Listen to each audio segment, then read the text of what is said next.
Nene encantindira eka. Jango watamoro. Nana ngosi mori ke piel. Bi besano dum. Nanja kota. Bedak besar. No yidi ka. Yo morum. Ene kono welta ka kono. Baba. Mi wona Ka o wela nene. wel aka mi hari. No se ko dale do wela o. Kono no. Ido fal no ide bitu mo unjombu unjoki ha. Ojombi mena après le mariage. Nanjore de bengwa yeso mo msiku dara ko yo welto. Kono mi sikude sipo Yesu angu. O wata na hila biji kwa wata ko. Siteka kasudu haraka sangu mo. Ano kufalo na kono Yesu ankara. Kere non do ko problem ni. Mi ani on suva ndun na fu porto ben kambe kono. No na go dum ni ya. Kambe porto ben kono kwa. On fami. Na fu to mono na. Mi wona kite. Ka do wela taw. Kom fije tali do mon ko. Ono tigi non duala munda ande ya. Ene weltaki. Mi anda kono weltaki. Ti baba. O weltaki. Ene anatuna miranji din ka biro mato. Mi adin. Wo ko no moko ba bin na batadin no. Wo pai kuna na. Na mo no. Ko ba bin na batadin. Joni. Ndeno dudi awa ndaro oto wal manga. Na ba yoto mu wada yoto na. Kambe uduala degum be fontora ko. Ya non ka oto. Pieti June. Oh. Anna dai da pitu golbe afala ne ko be rondo miranji ni be sepa do abu mal.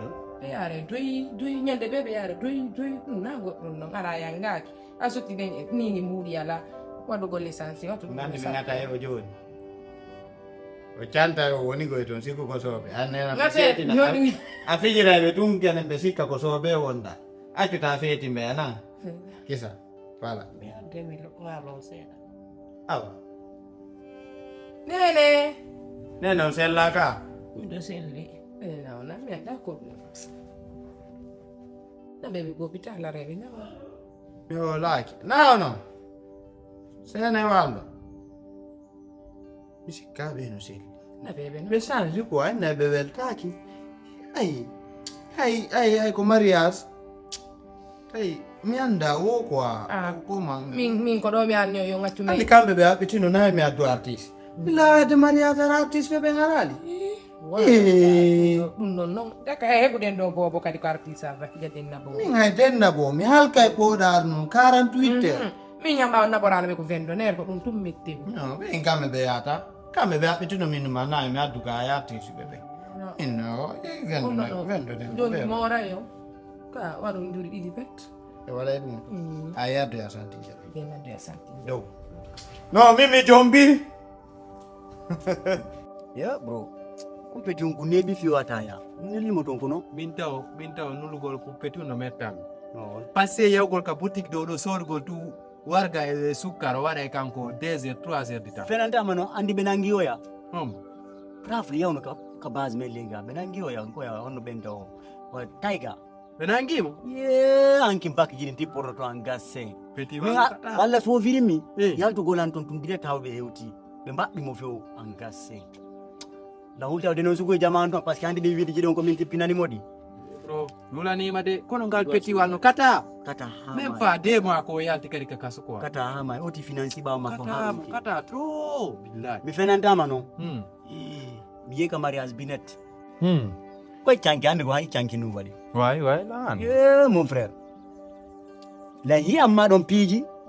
Mais ne tunda cortège mi jibi wota ko ministre jombon feddo.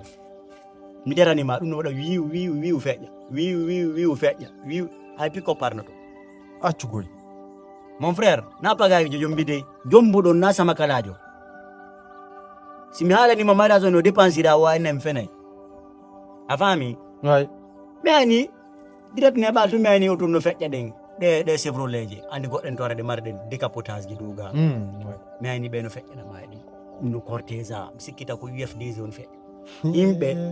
Himbe uye mene tumbe no fenya mindari fikala mu maki ko nani mfa cabinet ouais mindari mindi ko binet tigini nde mariage ko hande ne jet taxi mi yutiri ba mabbe mi ha mi hewti ka pera on wadde don mon frère c'est que ko Dubai be woni tellement que no kurne no laba Parce que la Guinée. Wow. Mariage, c'était tellement financé. Nous avons dit que nous avons mis l'autre parce que nous avons dit que nous avons assisté de mariage. Nous avons dit que en français. Petit. Minebi ma mi Hollande min kon barkinado a holaki min enen gore ben fo ko min buri wade min buri marde barki fi yonnu ayo jombudo anda ko anno mi assista mariage Ma bonni ala kanto mi awata la wiide ko ambur barkine to tas min kanko mi huda abona mi wala ma fi yonnu wasimi woli dum famu awata woli ayo jombudo bine do antigala niide ko mardo jawdi min ko don mi hebi jawdi paseda andi ko binet woni hakkunde lam min anno hakkunde lange binet koko be don foko sama kala den Chevrolet je de hiida don wuttita do park kara ko Chevrolet kara ko Chevrolet tungari couleur ci din fop amodi makko do ngandindiri no me ngandindira kono mo jombi dangon andi binet ça fait 5 ans me de wondi donc peji din petit Marseille woni ka base mi accay woni a yawde jodo le do film goddo parce que feƴƴa woni catégorie mo mi ya au 21e level abonnement ma piu ngotun taw parce que landi berne ma den ko ta bonu mariage jinko ya bro woni cool non dum don tummi mi landi ma ko ta wonu sabu ta voilà ko watta kon fop il faut faire tout ce que tu vas faire a fami ko watta kon fop wadu quoi mais ta wonu sabu bonu gol mariage jinko non astaghfirullah voilà min do sa wadi dum non kala ko wadu ma to moi je m'en fiche a fami mais quand on doit de reway lawol bonu gol mariage makon là c'était des conseils oui a fami la conseil ma ta wadu dum non mi bajandi Marseille won ok ko dum mari ko sai mi assista ali mariage o ta mi yuton piiji ko ton ko metta passé la ngande ore ande dum non quand même mi to embrassa bine to da akille gon to mi amata yaade bi be ko jeden baybe halkide ta c'est bon tera jogiti sayre regrata ye jokira na petit bu gadata yo yang ata era monike dum non c'est bon mi wolu tungo mi ayi explication ni madi c'est bon sai mi ya hali ko fita mi yo teno ngai era jawna la benu nek jokitani empay abora mi nelde mi adanda jon zi ngoto zi we ko ton zi aiti constater rango rempli zi foko zi ko zino seda abora ya tang ya abaya joni rango petit mingo mingen di den tenge 2 millions voilà jadi ono kirami mingon fond woto do dia jalla jeb an gonno wawirda wona une semaine 2 semaines binet mi yalima anawna amaya fuswada makwa it andi hay 2 jours mi wata wonde mi yal makwa tandi programme adna ngon foko an jogiti tapado 2 semaines binet tiela la ngadita do non ka arde yiden quoi mi sa sikki mi signinan to may dum a sikki fenande billahi walla ko sabu Allah to ma mi yate no ha ko modi ma nder to billahi wallahi andi ko pusmi alta andi alando tonto ko jonde anando nyaade mi defa cause ma conséquence wo wasi wadi lando ko fiyo nunu no wadani parce que ko wo wasi wadi lando parce que dum do wo wadandi mi wo wawado dum ko mi feti o kono antina ni famille on arno be ha jongo be no to mi ngetu ngesira be amiron katano ko mi yala kono anti famille modi an yonno be fuuta fop no ko galle don den balde don bo jomba keso jinde ta kambe ko mabbe fani 2 semaines non timmari ko sabu no woni no won 2 semaines do e yida ko jurun do ngowa kadi mi tanti ni mi roma ngamirom ki a fami e telephone mum jogi mi sanja na mi telephone ay net ko dum wadi bineta yawlan quoi doni mum sa tanti ni mi anda kam tawete kono mi wadano jindo dandi simi nyama e kwan simi walto kwan simi watato kwan ay cigarette simi fi mai kwan an joɗɗa 2 semaines ayna ya ɗum ayna anda fiyan quoi no jejima tima desi wallahi munyo fi Allah wattande ka jonno ɗum non ɓa timmi hande ɓa woɓɓe maɓɓe wayntike na mi ari fi ɗum ɗo waɗi mi watan jonno andi lutno to min gesiraɓe mi ronkata ko mi haalna ɓen kono famille on fof no ɗon ko ɗum famta taɓe yaadoyinde annen kadi ko ɗum famata andi mama min no me wata wondugol ko juuti mais binet andi ko alduɗen kon simi accepta ma mariage andi ko alduɗen kon stayno nga jombete wattalan fartere neɗɗo mimi watama jalande ɗum ɗon de voilà kono ɗandi fi ko ñamta ko mi jonnino ɗum ɗon ka ɗum ɗon lannino